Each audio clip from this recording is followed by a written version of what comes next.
Folks are trickling in, so I'm going to give folks at least like another minute and we'll get started.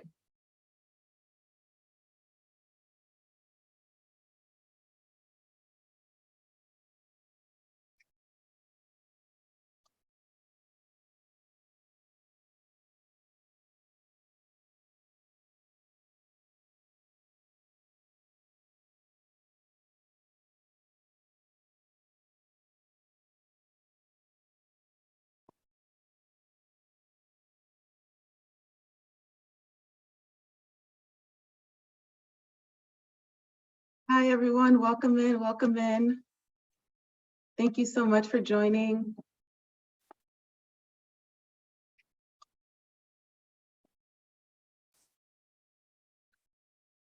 All right. So I want to welcome everyone to our event today. Thank you so much for joining us. I know all of you all from different listservs, but thank you so much for joining us today to really talk about the work that we've been doing. My name is Chantel Wilkinson. I direct the Opportunity Starts at Home campaign, and I'm thrilled to share the work that we've been doing with you all. I was raised in Brooklyn, New York, and I was raised in affordable housing, so this work is incredibly important to me. I currently live in the DMV area, so I'd love to know where everyone else is from. If you could throw in the chat box so where you are at. Folks I know from the DMV area and also just all over the nation tuning in. So please share where you're at, where you're tuning in from. That would be really, really great. And just again, thank you so much for joining us today. So enough about me. Today we are here to share nearly 6 years of multi-sector coalition building. The campaign launched in 2018, and as many things when we started, it was really just an idea. It was an idea to bring a multi-sector voice to the affordable housing space because we understood at that time that it was really critical. Housing advocates, myself, and so many others, we were recognizing that we really couldn't shoulder this work alone anymore, that the housing crisis had reached historic heights, and we truly needed partners to work to help us do this work. And we also know that our national partners were also recognizing that without affordable housing, they could not achieve their own goals and priorities. So we really needed to work together, and work together is exactly what we did. And I want to pause to just say thank you and to everyone. I see New Jersey, I see Arizona, I see Washington, Connecticut, Michigan. Just thank you all for joining. Baltimore, Florida, Indiana. Thank you so much for joining the webinar today. So as I was saying, since our launch, we've really been able to build a broad movement of over 130 national organizations and nearly 30 state partners working diligently to advance housing justice. And we built a strong, unprecedented coalition that stretched beyond housing. It stretched to the classroom, to hospitals, to the environment, to churches, to markets, and so much more. And so really, housing touches every aspect of life. That's something that we know through the campaign. And if you're an advocate in any other sector, you are a housing advocate. So with the help of our partners, we have soared in the last 6 years, moving housing from a table conversation to truly a national conversation, sparking headlines across the nation around affordable housing. Our solutions to bridge the gap between rents and income, to build more affordable housing in spaces and places that need affordable housing, and to catch people before they need prolonged assistance with emergency assistance, really proved to be ahead of the curve as a global pandemic showed us painfully clear just how important it is to have safe, equitable, quality, affordable housing. So now for the big reveal, our newest campaign video really helped me to help us celebrate the work that we've done and to share our hopes for the future. So give me a second as I transition us to this video.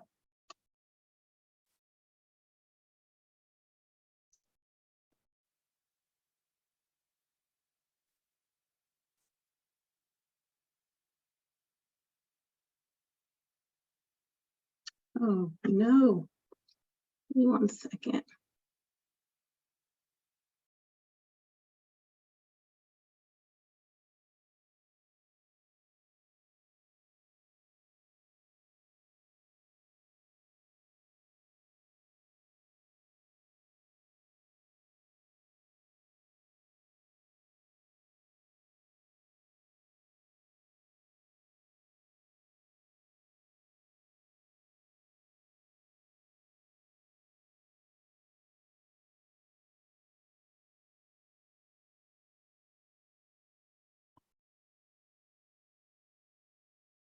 Yeah, I'll just show it from here. Let me.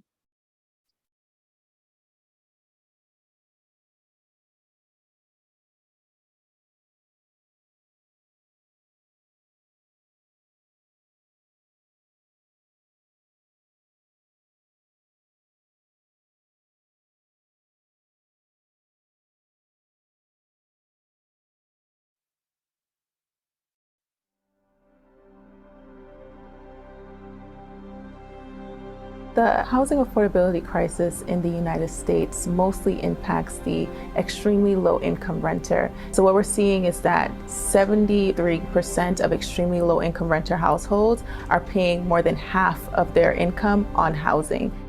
When housing becomes unaffordable to somebody, really everything else starts to crumble as well. In a country as wealthy as ours, we shouldn't have this conversation where people are forced to choose between health costs or housing or food or education. The Opportunity Starts at Home campaign was started by the National Income Housing Coalition, Center on Budget and Policy Priorities, the National Alliance to End Homelessness, and Children's Health Watch. We recognized that despite the very best efforts of our organizations, the housing crisis was worsening for the lowest income people. So we knew we had to do something different. Opportunity Starts at Home is a broad movement. It is a housing campaign, but I think what's unprecedented about it and what's so transformational about it is that it's not led by housing organizations. It's led by organizations that are leading in all these other sectors. They're leaders in those sectors, but they're coming together through the Opportunity Starts at Home campaign to advocate for federal housing policy. These groups recognize that first and foremost, they can't meet their goals, whether it's the child welfare system and keeping families together, whether it's affordability of healthcare, poverty-related hunger, economic security and stability, civil rights, the impacts of climate change, the ability for children to learn and grow and thrive. They can't achieve those things if families don't have a place to live. Housing sits at the center of families' budgets, and when it is unaffordable, it strains their families' budgets in ways that have long-lasting and harmful impacts. We've seen tremendous success at the federal level. The significant policy wins that we've been able to achieve on a bipartisan basis. I think the Opportunity Starts Home campaign really was a major driving political force behind that success. When all the major interests can come together with one voice and say, this is what you need to do to make that change, that's going to be something that's much easier for them to get on board with. elected officials really need to see that there's broad support for the change that's envisioned by an initiative like Opportunity Starts at Home. So we think bringing in more collaborators, more participants, and more voices that are elevating it brings attention and brings resources and brings innovation. All those things we need to address affordable housing. Inaction is expensive. So as a country, we pay to allow for homelessness and housing insecurity to persist. If we were to invest instead in making homes affordable for the lowest income people, we would have tremendous benefit to children, families, communities, and to the country. It is critically important that everybody have a safe, stable home. And the beauty of the Opportunity Starts at Home campaign is at its core, it's about bringing everyone together across social service systems to improve access to affordable housing.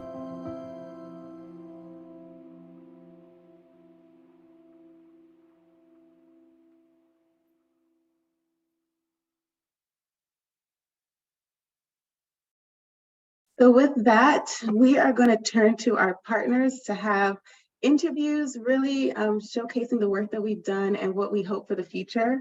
Our first interview will be with Luis Guardia, the president of the Food Research and Action Center. So Luis, thank you so much for joining me today. The first question that I have for you is why housing affordability is central to food security groups and what makes it such an important policy priority? Well, first of all, Chantal, thank you so much for your leadership and for the ability to be here today. So kind of, the video was really helpful in laying this out. At FRAC, we do the federal policy and advocacy work on the federal nutrition programs. And we work with a whole network of people who are doing similar things at the state and local level. And both FRAC and our network know that hunger and housing, they're really inextricably linked. And we see this borne out with the balancing act that so many low-income families have to deal with for balancing both food and shelter. And as the video mentioned, half of their incomes are going for shelter. So if you have half your income going for shelter, there's not a whole lot left to buy food and other basic necessities. So the results that we see are people who have inadequate diets. And like we were saying in the video, and as we've said repeatedly, really nobody should be forced to make this choice. Yet we see that this is a daily reality for tens of millions of families in this country. Thanks, Luis. That's exactly right.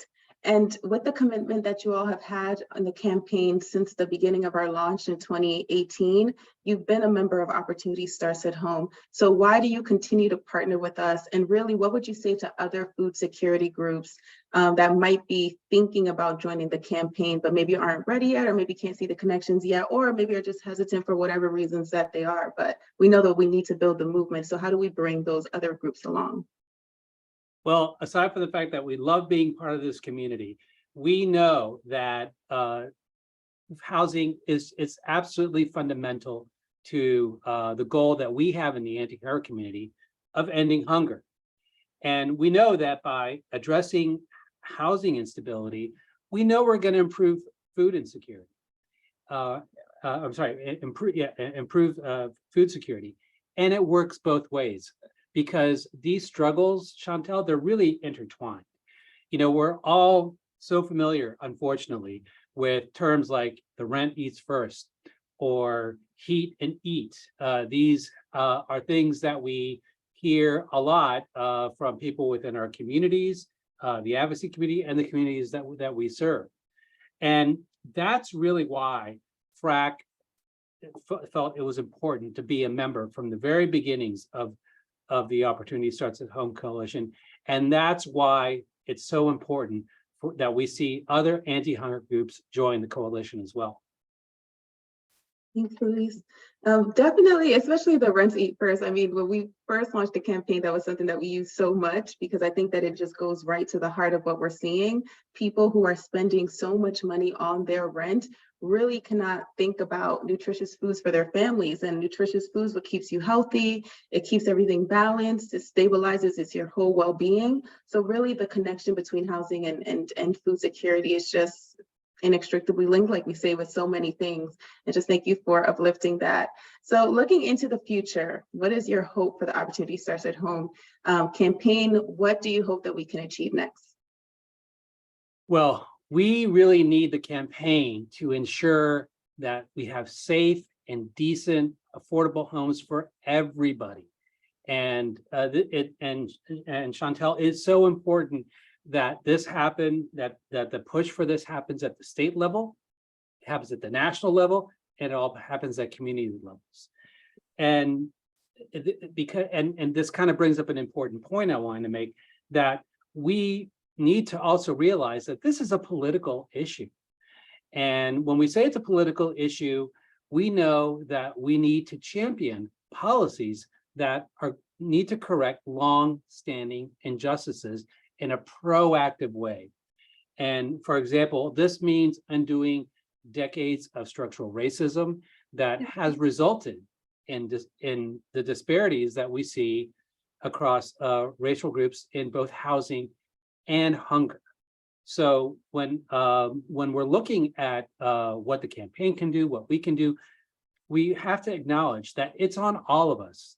It's on all of us to make sure that we have safe, decent, affordable housing for low-income people, and that this needs to be raised to a national priority.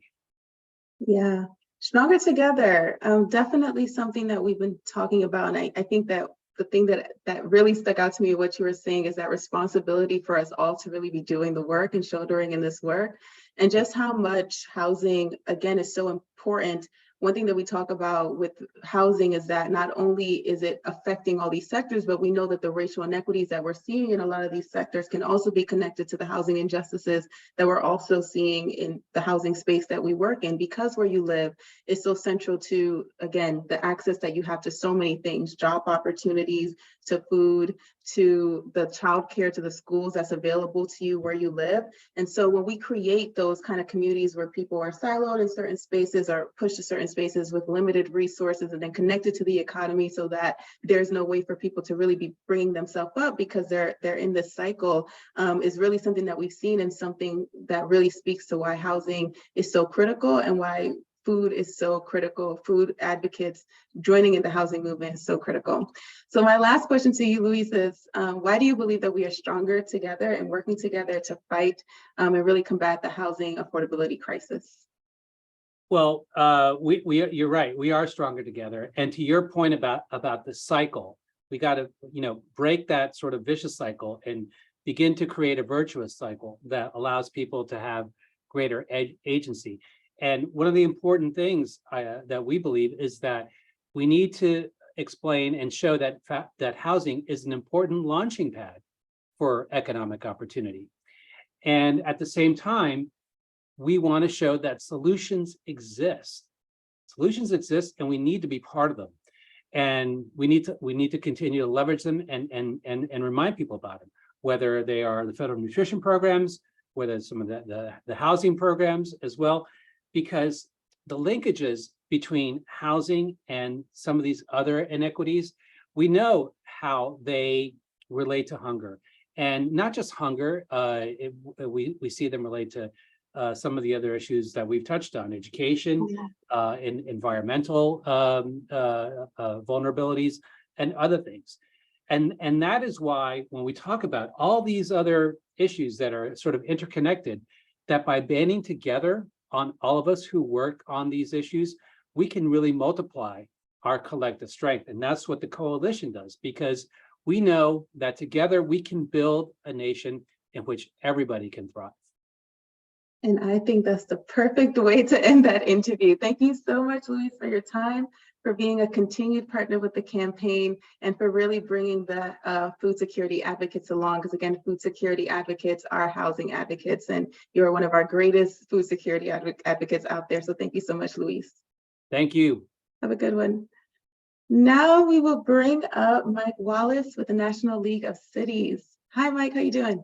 Hi, good. Thanks, Chantel. Thanks for the invite to speak today. Really great to have you. You saw your cameo in the video. You did really great.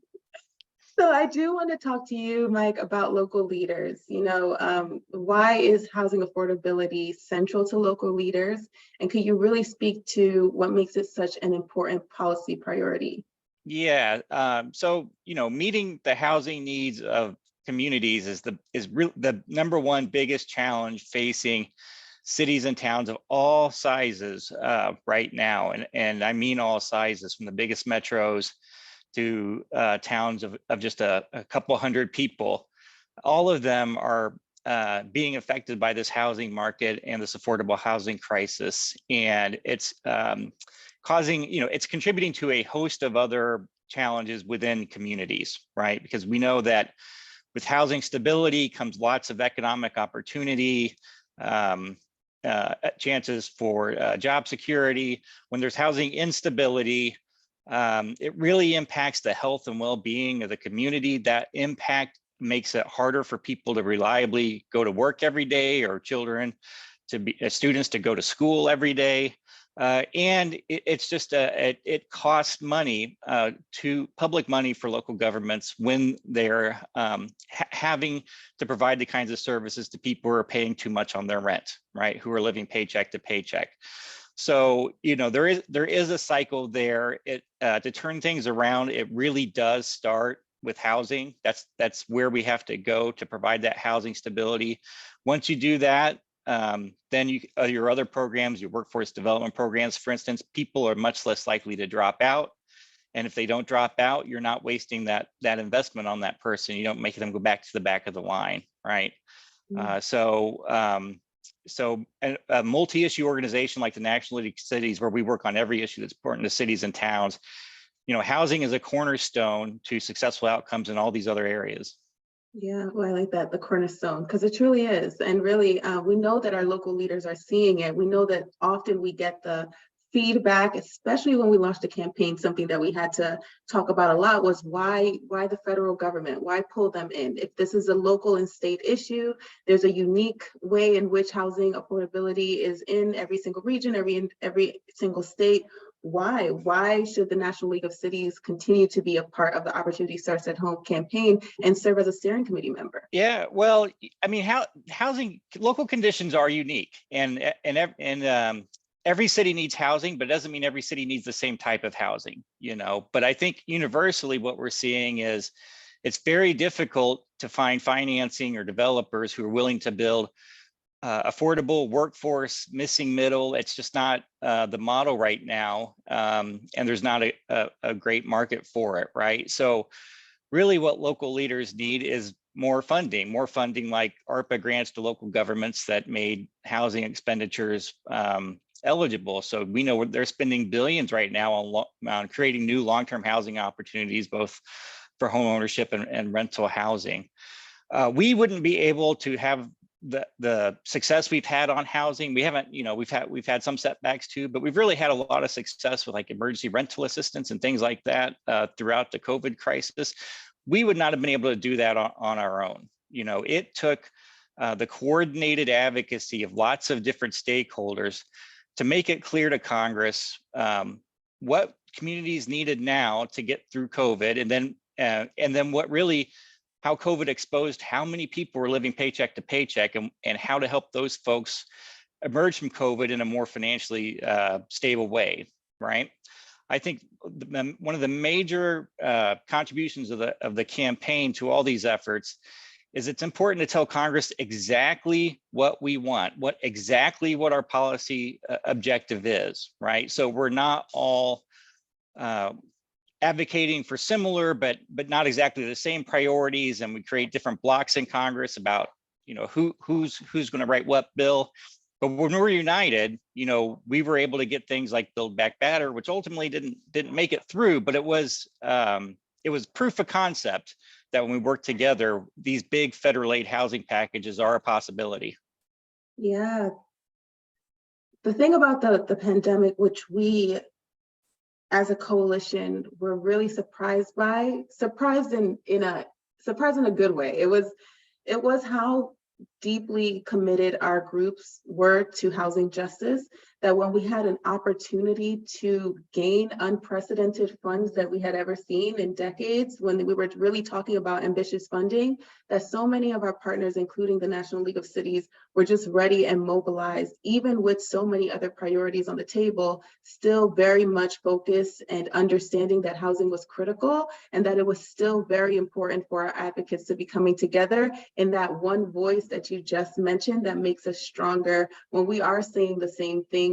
When we have these different sectors coming together and saying, hey, we need affordable housing, and this is how it impacts us. This is how it impacts us on these levels.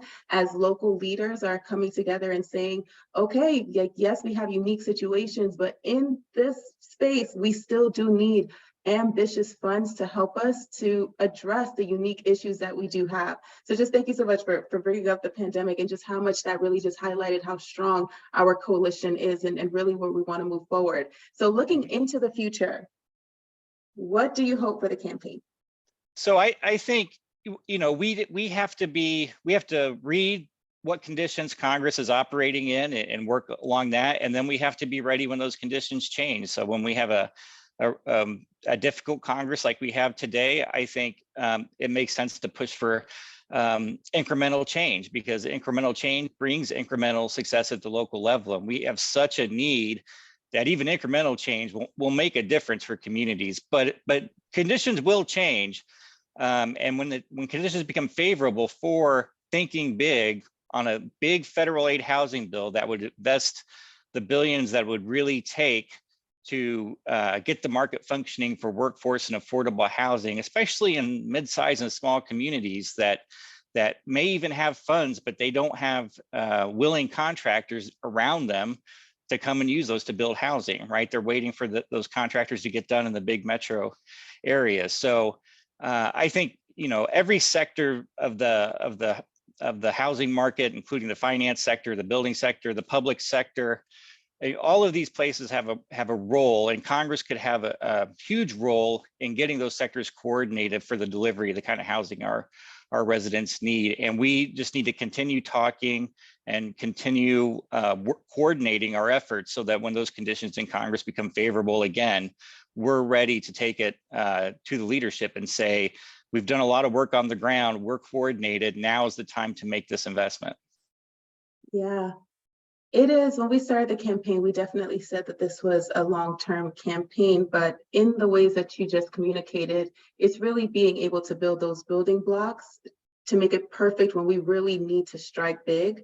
And I think we've had small moments and small pockets of where we were able to really advance ourselves in big ways. We talk about how much the narrative has shifted through the campaign, really bringing a multi-sector lens in a way that I think speaks to so many. We have Democrats and Republicans often using our talking points about housing being critical to families, housing being critical in education, housing being critical to our environment. And so with that constant step, the consistency of our steps really makes us the strongest that we need to be when it's really our pivotal moment to strike.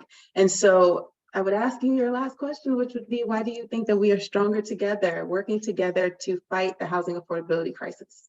Well, I think it's because there's no one of us that can do it alone, right?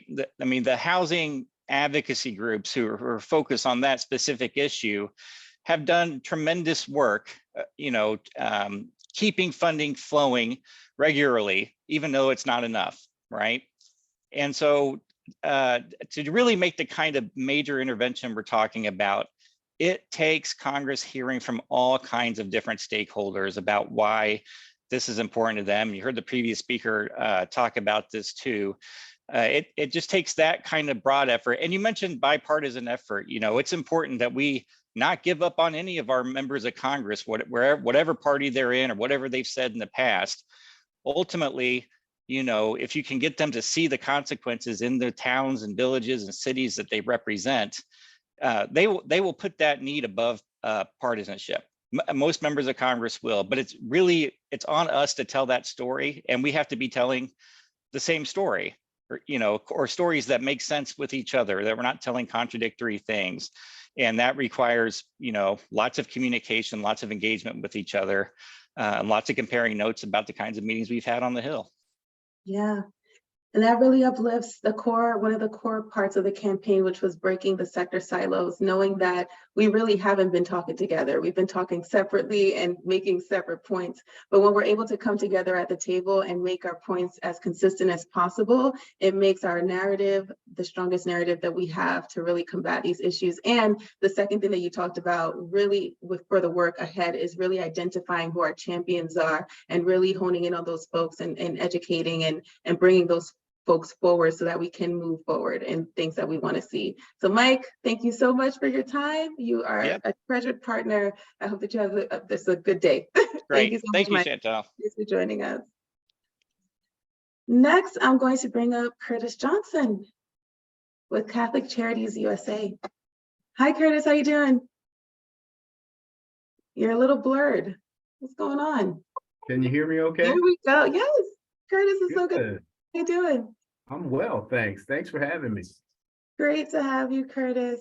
So I'll jump into the first question, which is, why is housing affordability central to faith groups? We hear all the time just how much churches are so critical in communities, that so often when people need housing, they are going to their churches and their communities. They are leaning in the faith community to help. But why is housing central to the faith community, and why is it such an important policy priority? Well, I'll tell you, as you just said, faith-based groups often have deep roots in neighborhoods and communities, especially through their churches. So they're in a really good position to discern housing needs, not only the members of the church, but of neighbors or of other people in the communities they serve. And, oftentimes, as you stated so well, they're seen as places of refuge and where people can find help with not only religious issues, but for social needs like the lack of food or emergency finances or sometimes even access to safe, decent shelter, which is what we're talking about today. And, keep in mind that it's central to us because faith-based groups don't live in a bubble. We're impacted by all of the factors in the environment. We're not immune to the lack of affordable housing. It impacts us all. So it's a key issue for us. Thanks, Curtis. I see so many times in articles where you all are shouldering so closely with housing to make sure that people are housed in communities. And so for so long and from the beginning of the campaign, even the work that you were doing previously, but then joining the campaign, Catholic Charities USA is a steering committee of the campaign, really helps us with our advocacy, really helps to advise us in the ways in which we can bring more faith groups along. So why is Catholic Charities USA still a steering committee of the Opportunity Starts at Home campaign, still committed? And what would you say to other faith-based groups that might be thinking about joining the campaign? Sure. We're a steering committee member of Opportunity Starts at Home multi-sector affordable housing campaign for really the basic reason is that we understand the value of collaboration. Here at Catholic Charities and our member agencies, we understand that finding solutions, particularly long-term affordable housing solutions, is a team undertaking. We look at it this way. We take a three-pronged approach to affordable housing. We start with services, we have project development and advocacy. We think about services, we talk about housing counseling and resident services and emergency financial assistance, as I said.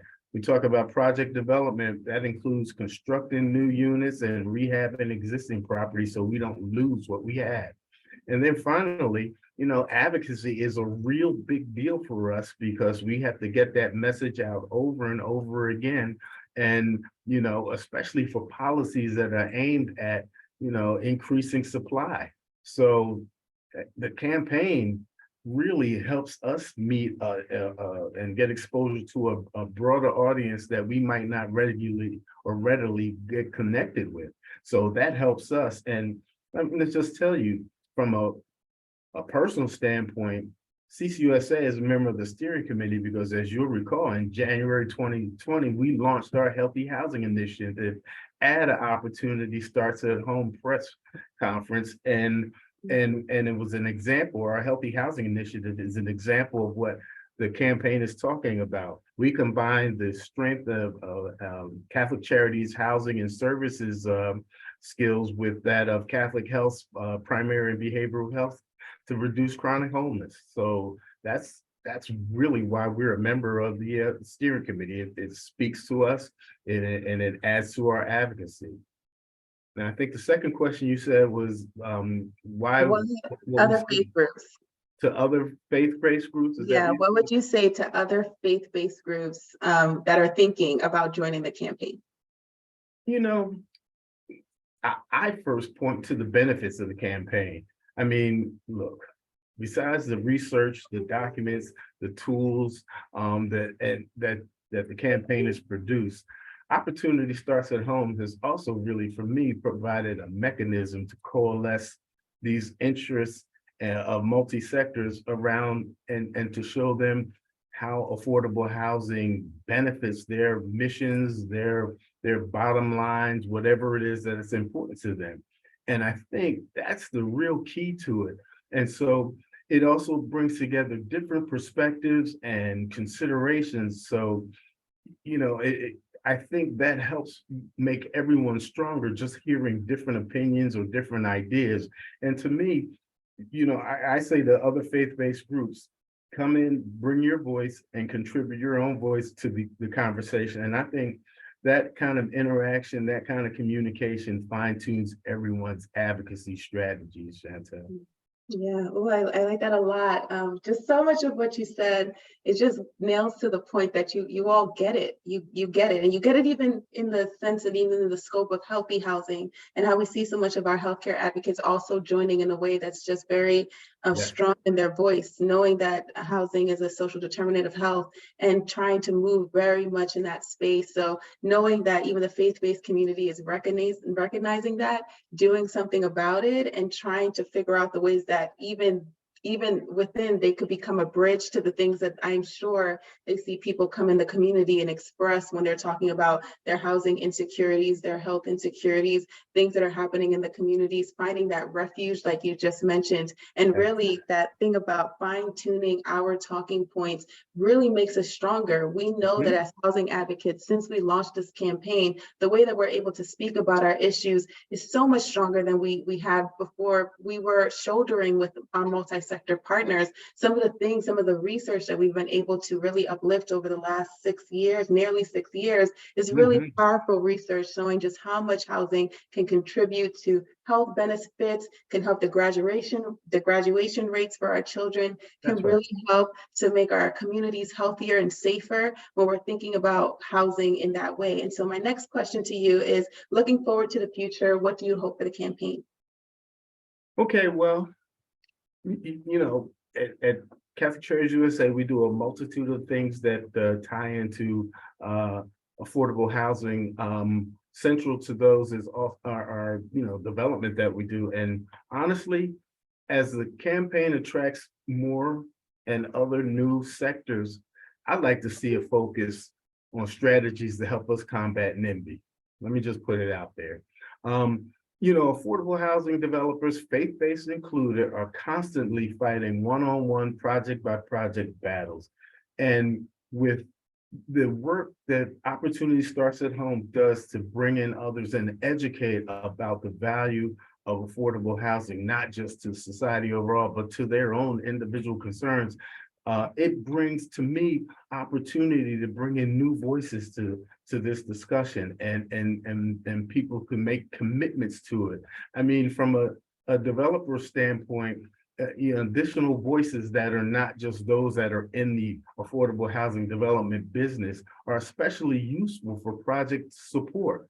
And honestly, you just can't have enough help at a project zoning meeting. I don't know if you had the pleasure of going there, but I mean, just having different voices come in, different opinions, and making the case for a project or your projects or more projects will help promote and increase supply. And ultimately, as the campaign grows, not only just combating NIMBY, but let's start coming up with strategies or working together to get to YIMBY, yes, in my backyard, because that's really a key. And I think that's a place where all of the work and all of the efforts of the campaign can really help on that side of the affordable housing equation. Thank you so much, Curtis. It made me think about the way that we leverage our voice to change the hearts. There's so much that we see. There's people who get it. They hear the stories, they understand, and they can visualize how someone not having housing can really, it really impacts your mental state. It's just a different experience that really cripples so many people. It really keeps you in this survival mode. It makes you have to be stronger in order to just get through life, to really make it another day.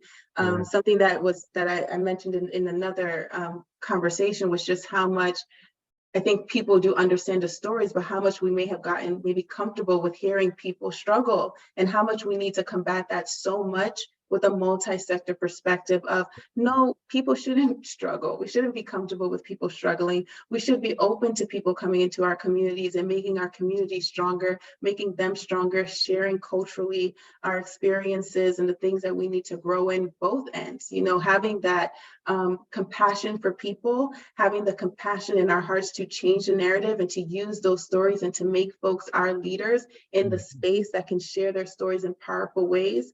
And really identifying those that can really push our policies forward, because they understand exactly what you're saying, Curtis, that there really needs to be a heart shift in so much of the work that we do. But I think that our work in building a multi-sector coalition just works so well in that space. So Curtis, we are at our time. I don't want to keep you.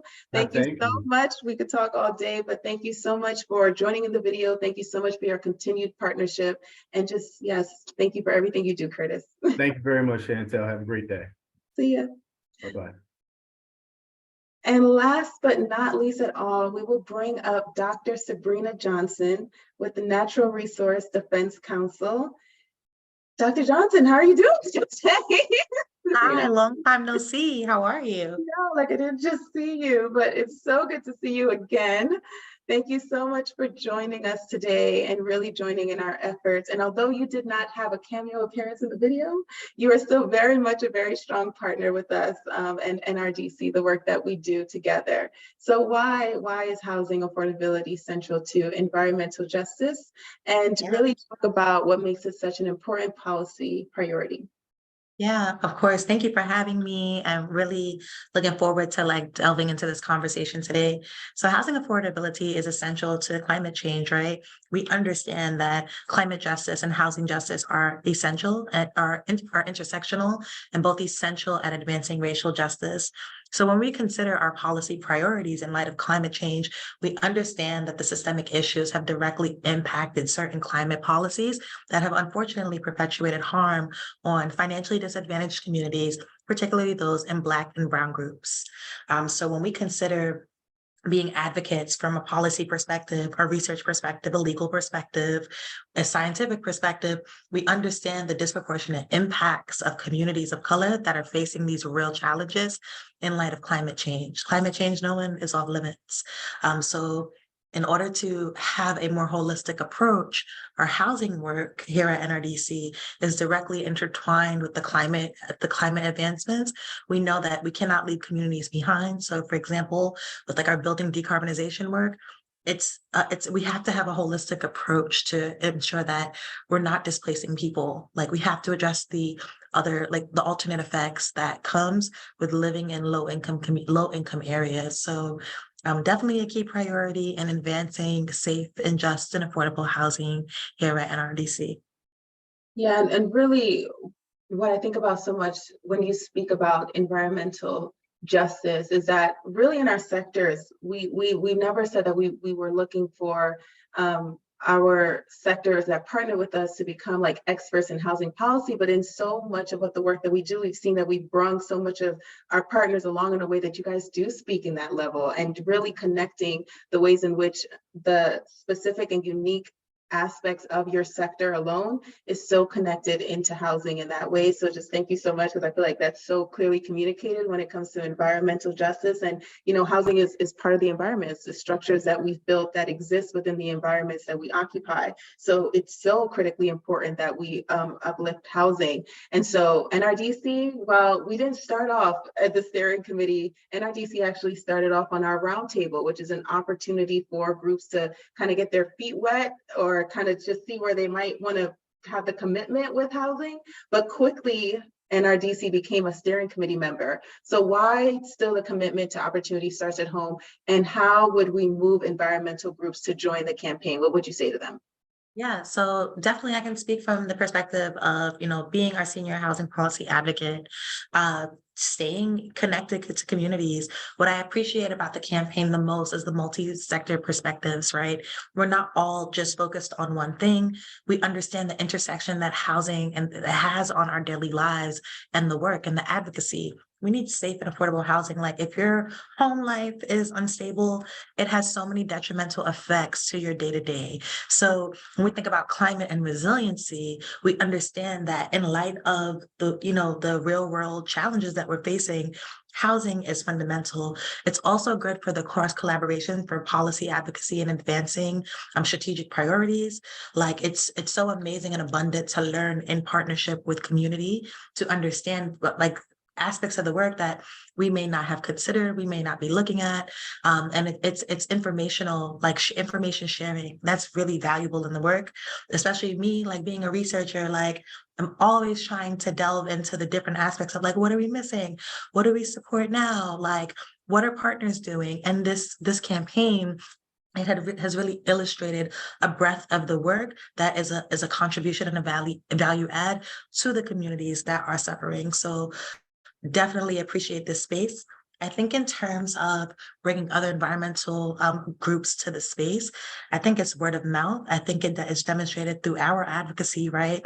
So the video that was released, the podcast that we support, blogging, I think it's just sharing, using our power and privilege and platforms to elevate those concerns and the need to welcome people to the space.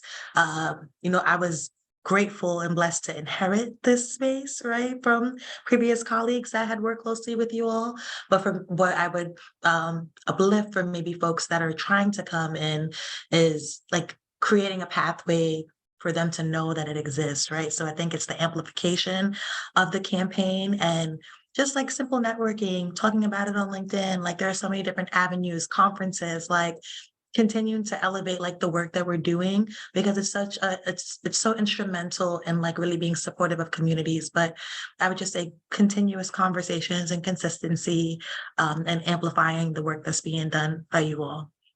Yes, that part about spreading the word is so important. I think there's so many organizations out there that are thinking about this work, are questioning about this work, creating pillars, some sense of housing in their work, but may not know that there's a campaign out here that's bringing together all these groups to really advance housing solutions in this way. So sharing the word about Opportunity Starts at Home, sharing collaborations that we're having with the Natural Resources Defense Council and the work that we continue to do together will really help us to bring that environmental voice into the space. And really, as you mentioned, the resilient communities that we're trying to build is very important. It's important to housers as well. So how do we make sure that that language that we use in so many of the different sectors that we have as part of the campaign, we even move that forward? Because I think for us, I don't think it's like when you mentioned resilient communities, it's so core to the environmental work that you do that it helps me to also think about resilient communities when I'm speaking as well. So that's the ways in which our partnerships really do enhance the work that we do. And that's why it's so critical for us to be having these conversations together and speaking in that one voice that I want to say it was Mike that mentioned before. So looking into the future, Sabrina, what do you hope for in the campaign? What do you hope that we're able to achieve? A couple of things. I think bringing more narrative shifting and storytelling. I think that's the first place that my mind goes to. Just groundbreaking truth telling, ground truthing. I think that's so fundamental when we can hear from people at the grassroots levels, frontline communities, like what is happening in your day to day. Sometimes we have assumptions on what the problem is, and it's not to be misinformed, but it's like we just make assumptions on what we think are happening because it may not be our actual lived experience or something that we're going through at the time. But for me, that creates like I gain humility and like learning from others that can educate me on, their advocacy, being in their community. So I think expanding those opportunities and having more community partners, additional community partners at the table that are going through similar issues now of housing inequalities. I think that would be really viable. Another opportunity, I would say expanding the table to more environmental groups like NRDC, who are like who are like navigating like how this all works, like the connections to like housing and like climate. It would be nice to see some of those leaders in that space too.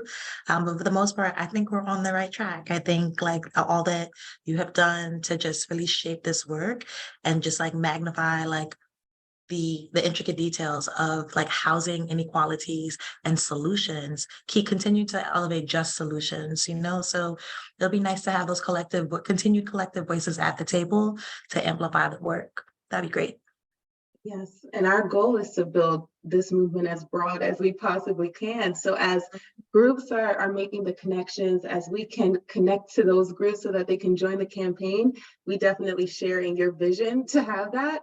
And you also spoke so clearly too to our state work, the work that we have supporting our state partners to bring in those the state groups, our communities into the conversations, because we've always said that it's not enough for us as a national campaign and our national partners to come in and influence policy with our policymakers, but it is so important and instrumental for our state partners to also be shouldering in this work that we're doing in the communities, letting us know the feedback, letting us know how the coalition building is doing in their state, helping us to share in our resources, because we know that it is critical for them as well. And so my last question to you before you go is just, why do you believe we're stronger together?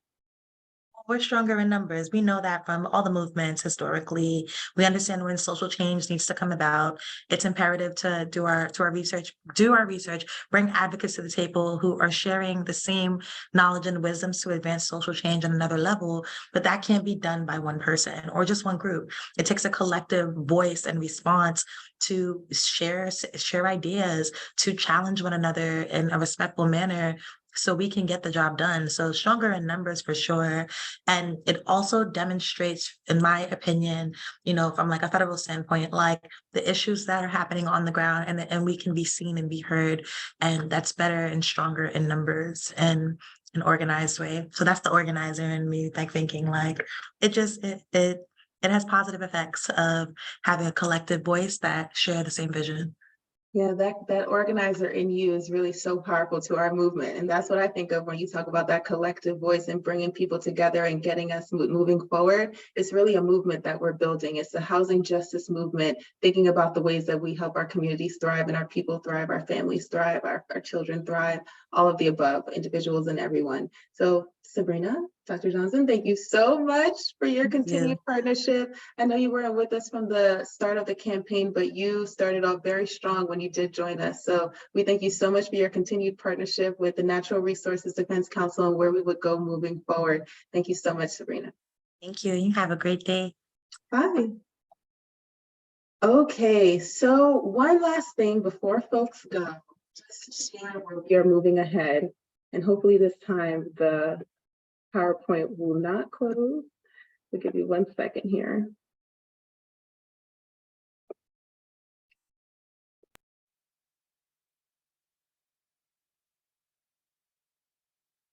All right. We don't need to see it again. If you need to see it again, it is on our website, opportunityhome.org. So you can view the video again and share it. Use our social media toolkit to share the video as well. So advancing housing solutions, where do we want to go? What's the work that we're thinking of moving forward into next year? So we do have 2 bipartisan bills that we've been working on and really trying to communicate why it's so important to reintroduce these bills to get the support that we need to get them enacted. We have the Family Stability and Opportunity Vouchers Act that would give 250,000 vouchers to families with small children. And really also coupled in that bill is mobility counseling to really help people navigate where they would like to live. We have the Eviction Crisis Act that would provide part of the bill that we champion is around emergency assistance. And so again, through the pandemic, we really already knew how critical it was. We saw small programs being done across the nation, but really the pandemic highlighted just how important it is to have emergency assistance and really be advocating strongly and pushing our policymakers to enact a program to make sure that families that they're just behind maybe hundreds of dollars don't end up spiraling into eviction or homelessness, because we know that that's literally the kinds of amounts of money that we're seeing people be evicted for, and it's just unacceptable. We have an election coming up next year, and the last time around the campaign really was strong and really had a strong push in elevating housing in the debates. So we sent letters to moderators and we got a housing question asked. And since then, we've really seen just how much that has influenced housing proposals that we've seen come out, really talking directly from our talking points about the things that we want to see. So really our work moving forward is just getting stronger in this space. We know that when we have a voice together that is a strong strong voice that pushes us, that is collective, that's consistent, as you heard our speakers talk about, that we're really able to enact change, and really making sure that folks understand the multi-sector impact of housing is so critical to the work that we do in the campaign. So our work ahead is really very much in this space of deepening our message, getting it as broad as possible, and really working with our policymakers and our champions in this space, identifying our champions in this space to really push housing forward, affordable housing forward. And how we choose to deepen and expand our partnerships. We are looking to expand our national campaign roundtable. Our roundtable is a big table effort for national groups. If you are a national group that's interested in housing to some capacity, please reach out. We would love to have a conversation with you and see how you would join our roundtable discussions. Our roundtable is a place for groups to join in us, whether it's collaborating with articles or podcasting or joining in our meetings with staffers or joining onto our sign-on letters. It's our way to create a space for groups to engage with us in the capacities that they can, so that we really do build this strong housing justice movement. We're looking to grow across the state. We support state partners. Again, we have nearly 30 state partners that we've supported over the nearly 6 years that we've been a campaign. And our intention is to grow, making sure that we have a state voice in every single state that helps us with our advocacy work when we're talking to policymakers. Thinking about the way that we shift the narrative. We've done national polling before. We've done many different fact sheets. We'll be updating them. We'll really be working on how we even move this message forward. We've had research that we've been speaking about for years and years, and through our memo that we send out, our monthly newsletter, we keep showing how much new research keeps showing up and making that connection between housing and so many of the other sectors that we care about. So making sure that we have the most up-to-date information, the most impactful information to really help us to move our solutions forward as well. Hosting sector-specific events. So if you are an advocate in a particular sector, really be looking forward to the ways that we deepen our partnerships by deepening our roots in sectors. So sometimes we can speak very broadly, but shouldering with our partners to really dig deeply and really kind of put up to the surface the kinds of very intentional or specific data points that we're seeing around housing in a particular sector to really help to sharpen the ways that we advocate. A podcast series. We have Opportunity Starts at Home, the podcast. So we will be releasing a housing justice podcast series. We've been working on it through the last few years, and we will continue that work, make it more efficient, bring in more speakers to really be shifting the narrative and really growing our team. Our team is changing, and with our team changing, there's definitely a space for innovation in the campaign. And so looking forward to where we will go. So we are 2 minutes at time. I hope that you all have a sense of how you can join the campaign. I know I've been helped out a lot with our colleagues at NLIHC to really give you guys an idea of what you can do with the campaign, how you can take action. So please do that. If for those of you who, many of you I think have my email if you want to talk to me directly about how we can collaborate together. But aside from that, I want to thank all of our speakers today for joining us, for sharing so much about your commitment to Opportunity Starts at Home while we continue to do this work and what we see in our work moving forward. We are at such a thriving place with such a broad coalition built over the last few years. Again, we started off as an idea, and now we are over 130 groups in this movement, and we will only grow even more. So please join our movement. Please think about ways that you can partner with us in order to advance our solutions. And again, just thank you so much for this time. Thank you all.